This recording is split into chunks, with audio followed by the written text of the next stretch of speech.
Eala is riding an incredible wave of momentum, and with every tournament, her career continues to climb higher. Just last week in Mexico, she etched her name in history by becoming the first Filipino player to ever win a WTA singles title, capturing the trophy at the Guadalajara 125 Open. That victory was more than just a milestone, it was a statement of her growth, resilience, and potential to reach even greater heights. The final itself was a test of character. Facing Hungary's Punna Udvardy, Eala found herself in early trouble, dropping the first set 1-6. For many young players, such a start in a big final could have spelled defeat. But Eala showed the same determination that has become her trademark, clawing her way back into the match. With a gritty 7-5 win in the second set, she forced a decider and carried her momentum all the way through to close out the match 6-3 in the third. The comeback victory not only secured her maiden WTA singles title but also stood as the biggest achievement of her professional career so far. The triumph came with rewards both tangible and intangible. On the financial side, Eala earned $15,500 in prize money, a meaningful boost for a young athlete still establishing herself on tour. But far more valuable than the check was what the win did for her ranking and confidence. Before Guadalajara, she sat at world number 75. With her championship run, she vaulted 14 spots to number 61, placing her within touching distance of her career-high ranking of number 56. This jump is critical because it edges her closer to direct entry into the sport's biggest tournaments, including the Grand Slams, without the stress of battling through qualifying rounds. Still, there's no time to rest on her laurels. After her historic breakthrough in Mexico, Eala quickly shifted her focus southward, now preparing in Brazil for her next test, the São Paulo Open. The WTA 250 event runs from September 8 to 14, 2025, and is played on the outdoor hardcourts of Parque Villa-Lobos. For Brazilian tennis fans, the tournament is historic in its own right, marking the return of a WTA-level competition to São Paulo after more than 2 decades. For Eala, it is the perfect stage to prove that Guadalajara was not a one-off, but the start of something bigger. Coming into the tournament as the third seed, Eala enters with both expectation and recognition, a sign of the respect she is now commanding on the global stage. In her opening match, she will take on Mexico's Victoria Rodriguez, a qualifier. While Rodriguez may not boast the ranking or resume of Eala, qualifiers often arrive in the main draw carrying momentum and match sharpness, having already fought through several rounds. Eala will be the favorite on paper, but she cannot afford to underestimate her first-round opponent. That if she clears that hurdle, her potential path through the draw begins to take shape.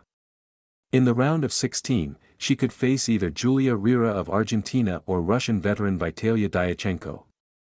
Both present distinct challenges, Rira with her youthful energy and Diachenko with her wealth of experience, but neither should be insurmountable for Eala given her current confidence and form. The competition stiffens further in the later rounds.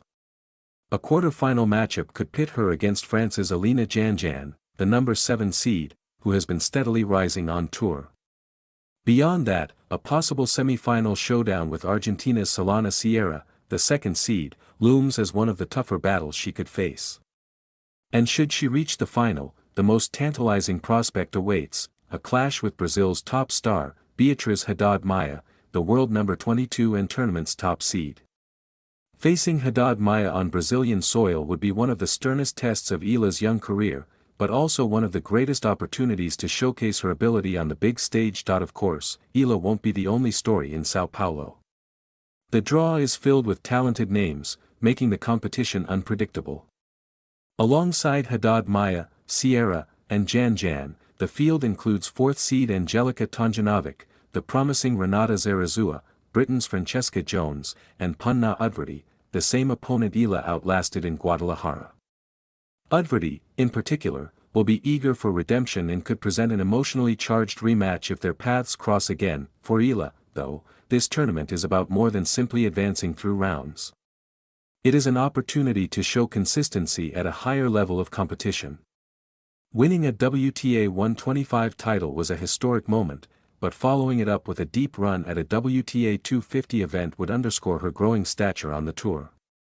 A strong performance in Sao Paulo could push her into the world's top 50 for the first time and perhaps even help her surpass her career best ranking. The stakes are high, but so is the sense of momentum around her. Filipino fans are rallying behind her, thrilled to see their country's tennis flag carried onto the sport's bigger stages. Around the world, tennis observers are also beginning to take note of her rapid rise. What was once viewed as potential is now turning into results, and Eala is proving that she belongs in the mix with the tour's established names. The question now is whether she can carry her form and confidence from Mexico into Brazil and perhaps even complete the remarkable feat of back-to-back titles. That remains to be seen, but what is certain is this: Alex Eala is no longer just a rising prospect. She is becoming a genuine contender on the WTA Tour, from the history-making triumph in Guadalajara to stepping into the spotlight at a WTA 250 event in Sao Paulo. Her journey is accelerating at a rapid pace. Each match, each victory, and each new test adds to the growing story of a young player breaking barriers for her country and carving out her place among the best in the sport. Whatever happens in Brazil, Eala has already proven that she has the talent, the resilience, and the determination to keep climbing. And with the momentum she's built, the tennis world is watching closely to see just how far she can go.